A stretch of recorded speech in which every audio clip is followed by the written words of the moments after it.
भारत साहब अगर खामोश बैठ गए तो अच्छा होगा।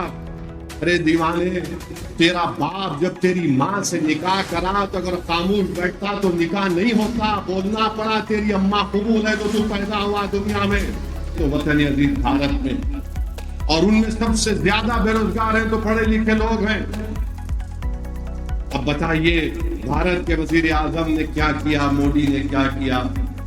तो बोलेंगे भाइयों बहनों अच्छे दिन आ गए, विकसित भारत हमने कर दिया, भारत का नाम रोशन हो गया पूरी दुनिया में। नरेंद्र मोदी से हम कहना चाहेंगे कि आपने रोजगार नहीं दिया बल्कि बेरोजगार बना दिया नौजवानों को आप।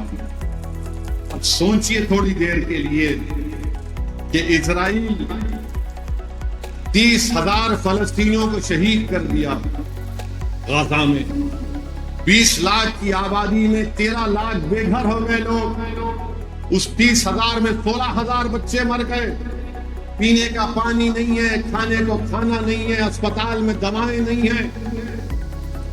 और ये गाजा के गरीब फलस्तीनी इजराइल में जाकर काम करते थे, क्योंकि इजराइल उन लोगों को काम करने नहीं दे रहा है, गाजा और वेस्ट बैंक के फलस्तीनियों को। तो इजराइल नरेंद्र मोदी से कहता है कि हमको भारत से नौजवान दिलाओ। मोदी जी, ये कौन सा विकसित भारत है कि इजराइल में नौकरी करने के लिए जहां पर जंग चल रही है, भारत का नौजवान अपनी जान को हथेली रखकर जा रहा। आपने रोजगार दे दिए, हजारों नौजवान भारत के खड़े हुए हैं इजरायली कंपनियों में नौकरी लेने के लिए, इजराइल को जाकर काम करने के लिए। कितना झूठ बीजेपी कहती है कि हमने रोजगार दे दिया। हाँ, रोजगार दिया आपने। अगर आपने रोजगार दिया होता तो हमारा मोहम्मद सुफियान नारायण पेट का और मोहम्मद अफसान बाजार घाट का क्यों रखिया जाते? वो गुजरात का हमारा बेटा क्यों रसिया जाता जो आज मर गया वहां पर युद्ध जंग में? मेरे भाई, बेरोजगारी बहुत बड़ा मसला है।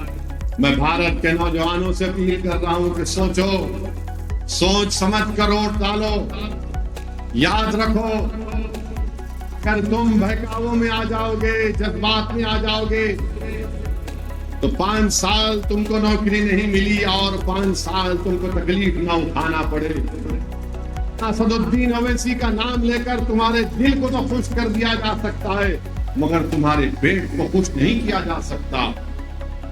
ओवैसी की नफरत पैदा करके तुमको खुश तो किया जा सकता है, मगर तुम्हारे घर में चिराग नहीं जलेगा। मुसलमानों को बदनाम करके तुमको कुछ झूठा पैगाम तो दिया जा सकता है, मगर तुम्हारे माँ बाप के ख्वाबों को पूरा नहीं किया जा सकता। हमारे मस्जिदों को शहीद करके तुम्हारे घर नहीं बन पाएंगे, याद रखो। मेरे अजीज दोस्तों और बुजुर्गों, ये बात सबको समझने की जरूरत है। मगर आज हम क्या देखते हैं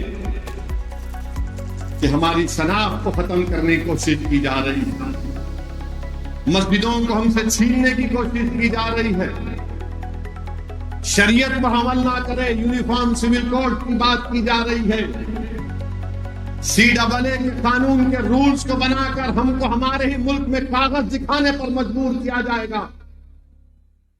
मेरे भाई, ये बात मैं आपसे कह रहा हूं, ये आपको समझने की जरूरत है।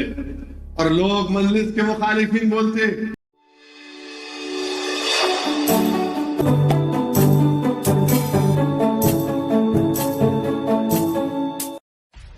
सब्सक्राइब कीजिए हमारे चैनल को और बेल आइकॉन को दबाइए हमारी लेटेस्ट वीडियो सबसे पहले देखने के लिए।